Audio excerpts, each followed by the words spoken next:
Olá, pessoal, começando mais uma aula de exercício de espelhos esféricos, com exercício que caiu na Olimpíada Brasileira de Física, um exercício legalzinho. Um quadrado está localizado sobre o eixo principal de um espelho esférico côncavo conforme a figura. Está aqui a figura, né?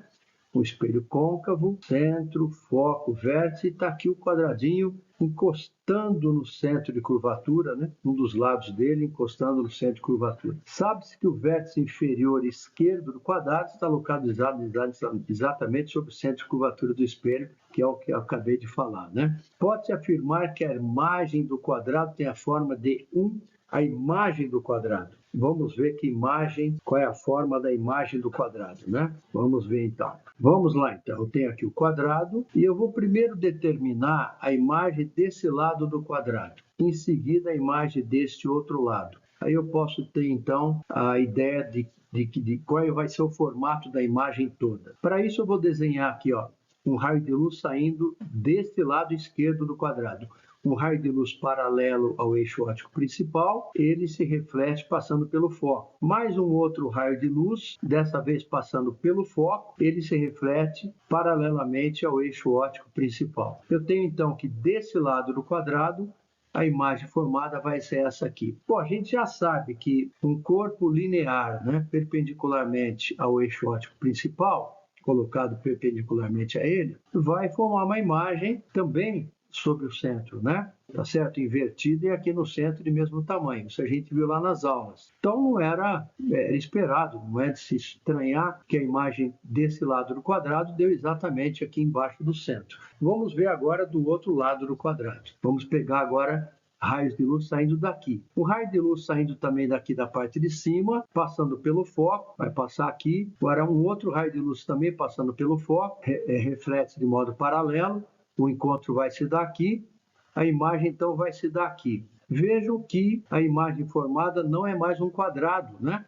Porque se de um lado a imagem tem a mesma altura, o mesmo tamanho, desse outro lado não, a imagem é maior, né? Há uma distorção da forma do quadrado, de modo que agora a imagem tem essa forma, a forma de um trapézio. A resposta, portanto, é a alternativa D, um trapézio. Vamos lá, uma interessante questão do Enem, a porta de entrada para as federais, né, do Brasil. Vamos lá. Os espelhos retrovisores, que deveriam auxiliar os motoristas na hora de estacionar ou mudar de pista, bom, eles até auxiliam, né? Muitas vezes causam problemas. É que o espelho retrovisor do lado direito, em alguns modelos, distorce a imagem, dando a impressão de que o veículo está a uma distância maior do que a real. Esse tipo de espelho, chamado convexo, é utilizado com o objetivo de ampliar o campo visual do motorista, já que no Brasil se adota a direção do lado esquerdo, e assim o espelho da direita fica muito distante dos olhos do condutor.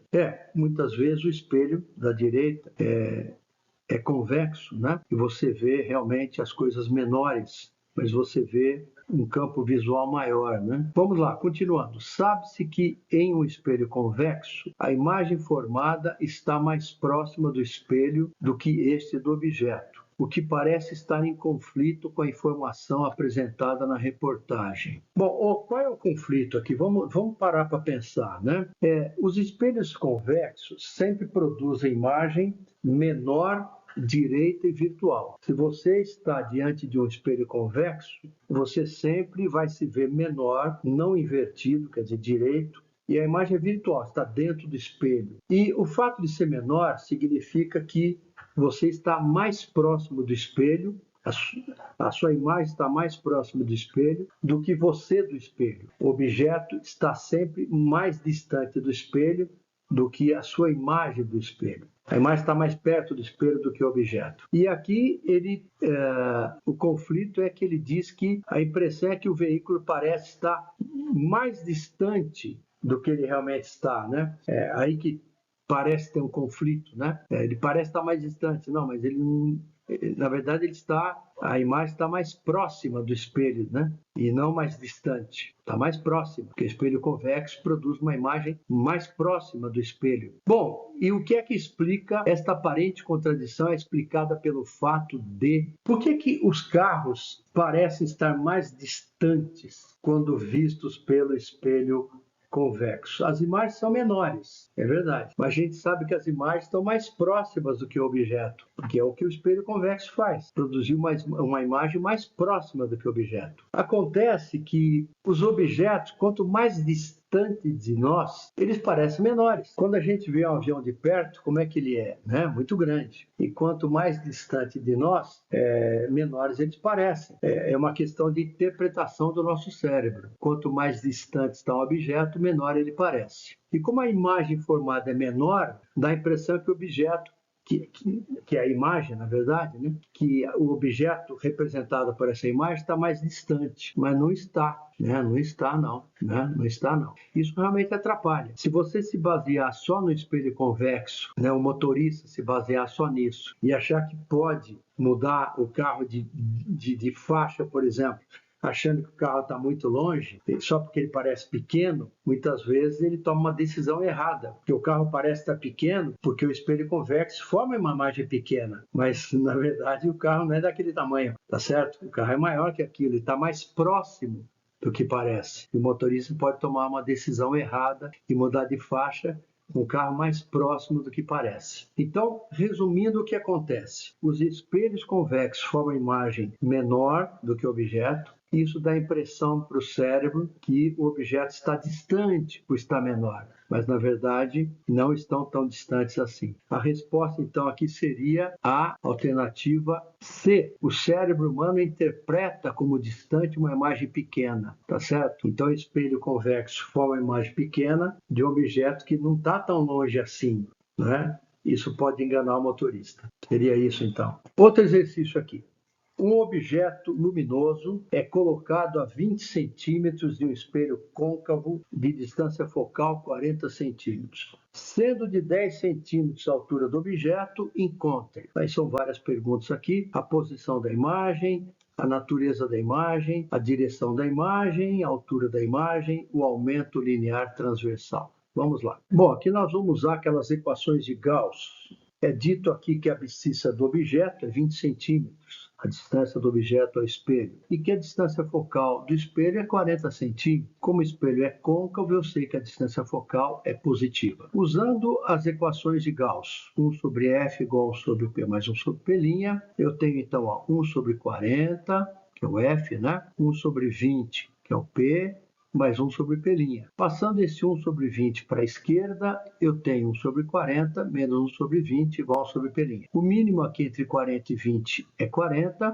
Eu tenho 40 dividido por 40 é 1, vezes 1 dá 1. 40 dividido por 20 é 2, vezes 1 é 2. 1 menos 2 é menos 1, fica menos 1 sobre 40 igual a 1 sobre p'. Daí eu tiro que p' é menos 40, tá certo? Então a distância da imagem ao espelho é 40 centímetros. Esse menos é pelo fato dela ser virtual, que já é o item B. A imagem é virtual. Sempre que o p' é negativo, a imagem é virtual. Isso remete às nossas aulas e aquelas convenções de sinais. Item C, a imagem é direita. Como é que eu sei que ela é direita? Ela é direita porque ela é virtual, tá? Também remete às nossas aulas aí. Imagem direita é virtual. Ele pede aqui a altura da imagem. Lembrando que o aumento linear transversal é I sobre O e também é menos P' sobre P, eu vou usar essas duas partes aqui e eu vou ter I sobre 10, que é a altura do objeto, que foi dada, tá bom? É igual a menos P'. É menos o menos 40. P' é menos 40, né? Sobre o P, que é 20. Multiplicando em cruz aqui, vou ter 20i igual a 10 vezes 40, porque menos 40 é 40, né?